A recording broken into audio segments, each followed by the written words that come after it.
Kerajaan Mataram kuno, terbentang dari Jawa Tengah sampai Jawa Timur, mempunyai rentang waktu yang cukup lama yaitu sekitar 3 abad.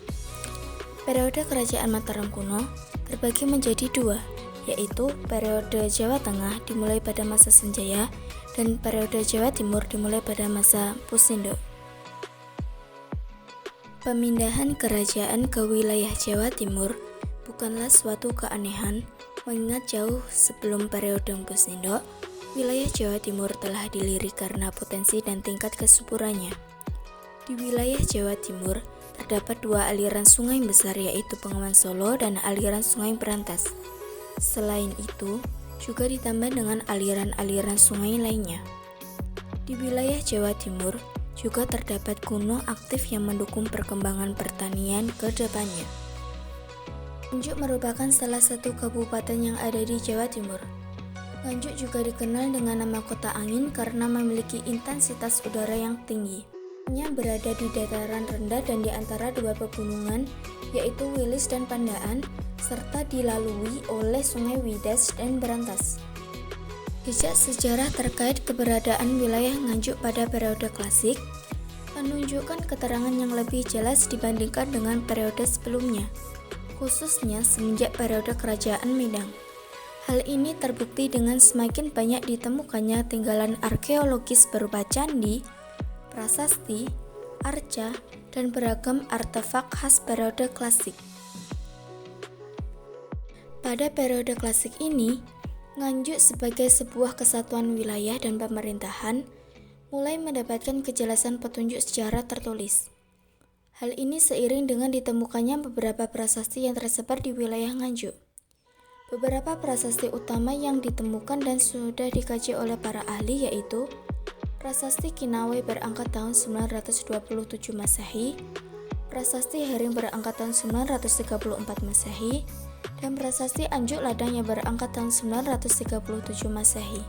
Di wilayah Nganjuk, salah satu kebijakan ekonomi yang dikeluarkan oleh Pusindo yaitu dengan memberikan status hak sima swatentera kepada beberapa wilayah yang dulunya pernah berjasa membantunya dalam membangun kerajaan Medang.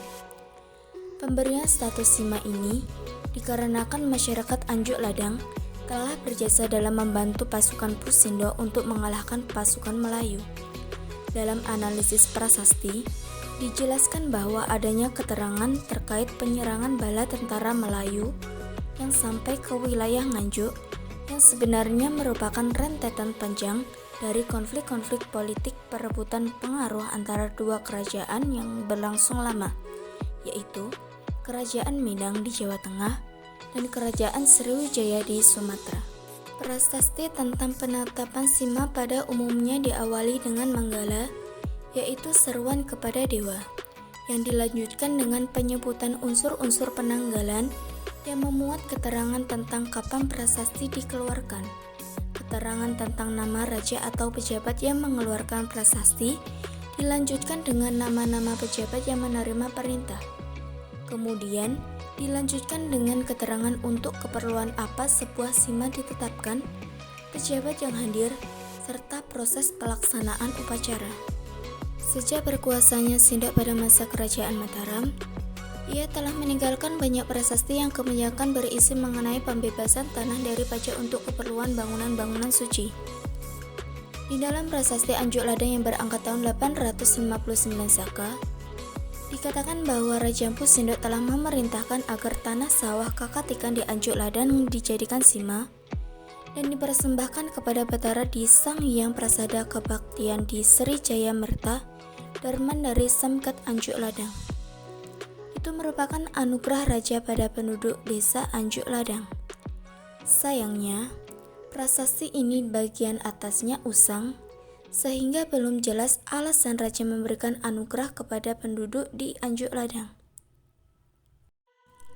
Dekas Paris menyatakan bahwa di dalam isi prasasti Anjuk Ladang tersebut disebutkan bahwa Pusindo telah mendirikan Tugu Kemenangan setelah berhasil menahan serangan pasukan Melayu.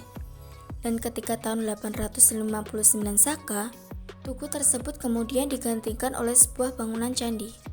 Dalam hal ini adalah Candi Lor yang terbuat dari batu bata dan terletak di Candi Rejo, Kecamatan Loceret, Kabupaten Nganjuk. Peneliti Belanda, N.J. Krom, berpendapat bahwa Candi Lor awalnya bertingkat dan bersifat siwais. Dalam candi tersebut, terdapat beberapa arca, di antaranya Ganesha dan Nandi. Sekarang, di sebelah barat candi terdapat dua arca yang semuanya tanpa kepala.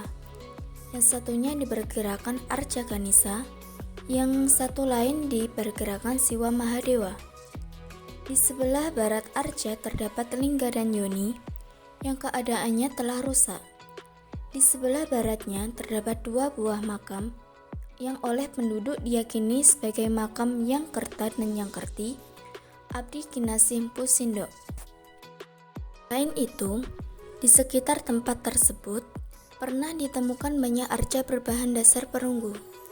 Salah satu kelompok arca perunggu berukuran mini ditemukan pada tahun 1913 Masehi pada area pesawahan sekitar Candi Lor. Arca-arca tersebut menggambarkan panteon Buddhisme. Di antaranya tara musik yang menggambarkan seseorang sedang memainkan kecapi yang terbuat dari rotan dalam ekspresi menyanyi dan menari dengan tugas memuja Dhyani Buddha.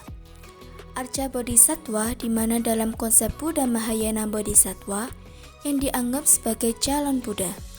Tiap-tiap Dhyani Buddha dikelilingi oleh Bodhisattva. Di sini Dhyani Buddha dikelilingi oleh 4 Bodhisattva yang disebut Vajradhatu Mandala.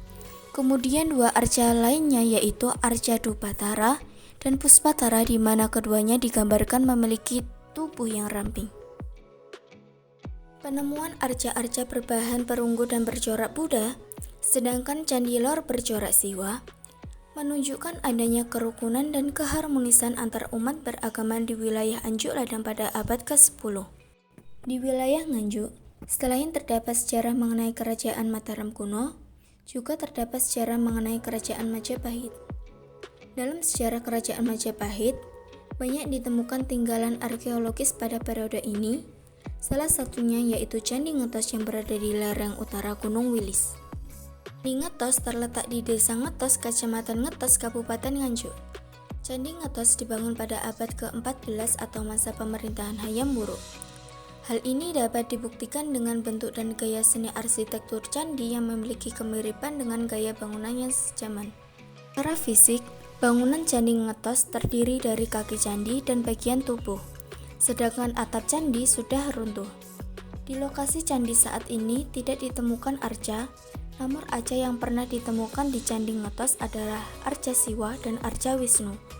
Dengan demikian, Candi Ngetos dapat dikategorikan candi yang bersifat Siwa Wisnu atau Hinduisme. Pada periode Majapahit di wilayah Nganjuk, juga ditemukan Candi Banjarsari yang dibangun di sekitar aliran Sungai Brantas, serta tinggalan artefak Linggayoni dan temuan berbagai arca yang bercorak langgam Majapahit. Di situs Candi Banjarsari yang ditemukan pada tahun 2016, selain terdapat sebuah struktur candi yang terdapat 3 buah arca yang saat ini disimpan di Museum Anjuk Ladang Nganjuk, 2 arca dapat diidentifikasikan sebagai Arca Dewi Durga dan Arca Agastya. Sedangkan 1 arca lagi belum bisa diidentifikasikan tokoh atau dewa yang diarcakan. Sekian penjelasan mengenai sejarah Hindu Buddha di Nganjuk. Thanks for watching and see you next time.